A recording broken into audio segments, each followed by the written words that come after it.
जालना में 10 साल से जनाब कैलाश गोविंदयाल मेयर हैं और जनाब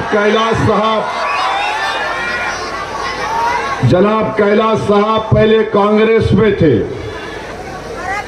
उनकी वाइफ संगीता मेयर थी। उन्होंने अचानक जो है कुलाटी मार के मोदी के पास चले गए। 10 साल मेयर थे। अब माशाल्लाह से उनका बेटा और बेटी दोनों उम्मीदवार, और फिर राव साहब दानवे के परिवार से कौन है, प्रतीक और भास्कर दानवे दोनों लड़ रहे हैं। तो परिवारवाद यहां पर भी है। अच्छा, ये दोनों लड़ रहे हैं। तो अब हम पूछना चाह रहे कांग्रेस वालों से, मेरा यह सवाल है कि ये कैलाश साहब जब बीजेपी चले गए तो उन्होंने अपने भाषण में ये बात बोले नहीं बोले, हम थे कांग्रेस में मगर ओरिजिनल आरएसएस के हम थे, बोले ना?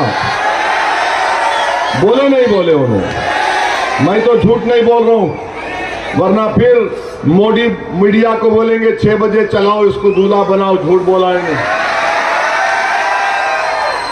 तो कैलाश साहब बीजेपी में गए इलेक्शन हारने के बाद, उनको मालूम हो गया अब कांग्रेस खत्म हो गई, अब मेरा कुछ नहीं होता, क्योंकि ये सब लोग जो है रोटी सेकते ना। तो कांग्रेस को बाबा टाटा बोले क्योंकि कांग्रेस खत्म हो गई उनकी नजर में। तो उन्होंने जब बीजेपी में गए तो बोले मैं तो शुरू से आरएसएस का हूं। यानी मालूम हुआ कि कांग्रेस में रहते हुए भी आप आरएसएस की चड्डी या पैंट पहन के लट फिरा सकते। अब आपको ये पहचानना पड़ेगा कि सेकुलरिज्म के माने क्या है। मैं जब कहता हूं कि जो लोग सेकुलरिज्म की मिसाल देकर वोट हासिल करते, सबसे ज्यादा बेड़ा गर्क किया इन्होंने दलितों का, मुसलमानों का, तो यही लोगों ने किया।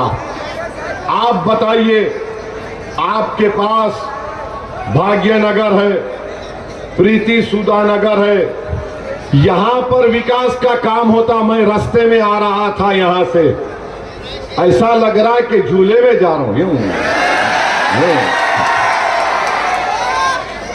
क्या है ये? क्या कैलाश साहब इधर इंसानों की बस्ती नहीं थी क्या तुम जब आपके बेगम साहिबा महापौर थे? इधर काम क्यों नहीं कराया आप? ये इंसानों की